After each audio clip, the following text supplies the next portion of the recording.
এই আসামির পক্ষে আজকে কোনো আইনজীবী দাঁড়ায় নেই।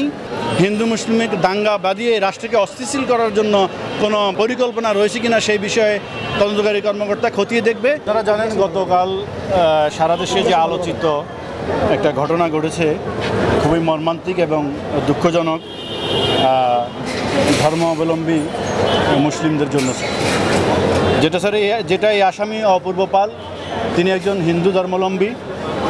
গত 4/10/2025 তারিখে তিনি একটা ইউনিভার্সিটির জার্নালিস্ট বিভাগের স্টুডেন্ট, সেটা হচ্ছে নর্থ সাউথ ইউনিভার্সিটি।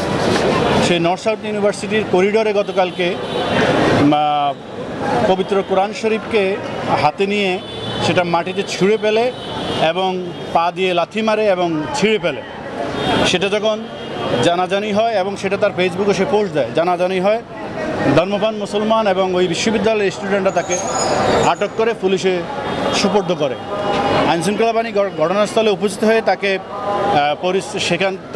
সেখানকার পরিস্থিতি নিয়ন্ত্রণে আনে এবং তাকে পুলিশ হেফাজতে নেয়।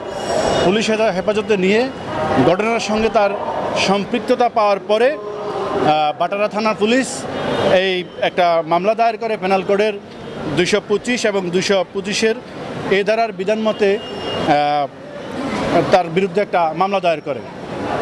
তো তদন্তকারী কর্মকর্তা তাকে আজকে বিজ্ঞ আদালতে হাজির করে এবং বিজ্ঞ আদালতে হাজির করার পর আমরা রাষ্ট্রপক্ষে বিজ্ঞ আদালতকে মামলার ঘটনা সম্পর্কে অবহিত করার পর করি। কিন্তু অত্যন্ত সুখকর বিষয় হচ্ছে এই আসামির পক্ষে আজকে কোনো আইনজীবী দাঁড়ায় নেই, কোনো আইনজীবী তার জামিন মুভ করে নাই। আমরা বিজ্ঞ আদালতকে অবহিত করেছি। আমরা যেহেতু আসামি গতকালকে ফিজিক্যাল অ্যাসল্টের শিকার হয়েছেন অন্য সাধারণ ছাত্র জনতার আঘাতে, সে সুস্থ হোক, সুস্থ হওয়ার পরে আমরা তাকে রিমান্ডে নিয়ে জিজ্ঞাসাবাদ করব। কেন এই আসামিকে রিমান্ডে নিব? কারণ আপনারা জানেন সবে মাত্র হিন্দু ধর্মাবলম্বীদের পূজা শেষ হয়েছে, সবচেয়ে বড় যে পূজা, সেই পূজা শেষ হয়েছে এবং বাংলাদেশে সরকার বর্তমান নির্বাচনমুখী। এই সময়ে এই হিন্দু মুসলিমের দাঙ্গা বাঁধানোর কোনো পরিকল্পনা আছে কিনা বা রাষ্ট্রে কোনো ষড়যন্ত্র আছে কিনা, নির্বাচনকে ভিন্ন খাতে প্রবাহিত করার জন্য এবং কোনো অপ্রীতিকর ঘটনা ঘটানোর জন্য এবং হিন্দু মুসলিমের দাঙ্গা বাঁধিয়ে রাষ্ট্রকে অস্থিতিশীল করার জন্য কোনো পরিকল্পনা রয়েছে কিনা সেই বিষয়ে তদন্তকারী কর্মকর্তা খতিয়ে দেখবে।